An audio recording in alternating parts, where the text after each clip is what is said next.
Well, all that positive, good energy that we had going on the channel, talking about some really good movies the last couple of days, it had to crash sometime. That's the downside of reviewing things, honestly. I mean, sometimes you're really happy and passionate about what you're talking about, and sometimes that passion is expressed in other things, and sometimes you have to review some stuff you really don't want to review. Today we're talking about The Man from Toronto. It is directed by Patrick Hughes. It stars Kevin Hart, Woody Harrelson, Kaylee Cuoco, Layla Lauren, I think that's her name, but I always call her Angie off of Power. Kevin Hart plays a bumbling, unsuccessful businessman who decides that he wants to take him and his wife on a vacation, a luxury trip, and go to a cabin and just chill out for a weekend. Unfortunately, when they get there, there's a case of mistaken identity. Kevin Hart is somehow mistaken for one of the best assassins in the world, played by Woody Harrelson. Now, Woody Harrelson, in order to kind of get his identity back and also finish the job he was recruited for, he has to work with Kevin Hart and they have to combine forces. As you would imagine, hijinks ensue. Come on, come on, come on, come on, come on. You can do this. You can do this. You can do this. Positives, positives, positives.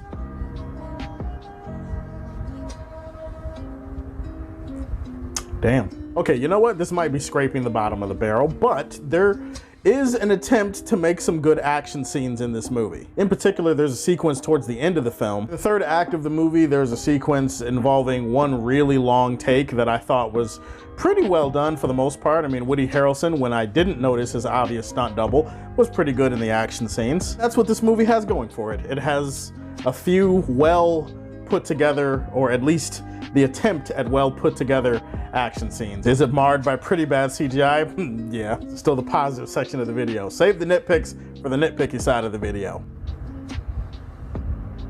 And now we're here. Holy mother of God. What did I put myself through? Why did I watch this movie? Maybe I was bored. Maybe I had nothing else to do. I view this video as kind of like a public service, because if I see this movie, I can talk to you and tell you why it's a bad movie. I don't know, maybe that might influence your thinking as to whether you want to see it or not. It might save you some time, and it might save you some pain. You know, for a movie like this, I just figure if you're gonna do the whole buddy cop thing, and this movie definitely will remind a lot of people of buddy cop movies. I don't know, Ride Along with Ice Cube, or Hitman's Bodyguard. I mean, Kevin Hart's not in that movie, but Hitman's Bodyguard with Ryan Reynolds and Samuel L. Jackson. This movie definitely has that type of vibe, that kind of style going for it. And generally speaking, in a buddy cop movie like that, I don't think it's too much to ask if the movie's actually funny. The humor in this movie is it's not even that it's not funny, it's painfully unfunny. There was one sequence in the entire movie that I legitimately laughed out loud and I thought was funny. I was like, ha, you know what, okay.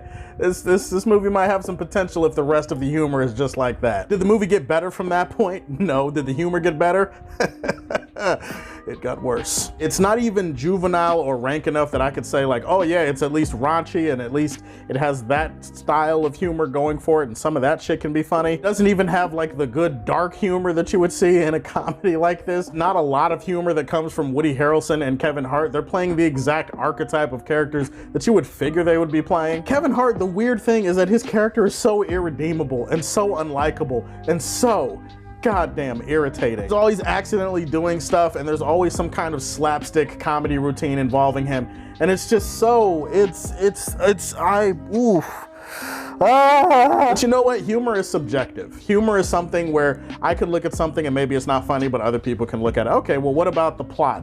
It's a story where the main point of it is not even really made apparent or clear to the people watching the movie. At no point while you're watching this movie and you're following along with this unnecessarily convoluted story do you ever think that it's really that important. The movie doesn't even make the end game or the stakes of the film feel important. Plot and the story are needlessly messy. There's a whole bunch of extra shit going on in this movie. Even though the action scenes are there is some god-awful green screen and CGI and some of this shit. You have unlikable characters, you have an unfunny movie, you have a movie that's really boring because of a lot of these factors. What did I do? Why did I do this to myself, you know? Listen, if you want to watch the movie, watch the movie. And for the record, I hope that you enjoy the movie, I really do. But if there is any small part of you that is convinced that I may occasionally know what the hell I'm talking about while I'm talking in front of this camera, I am imploring you, no, I am begging you, please, do not do it.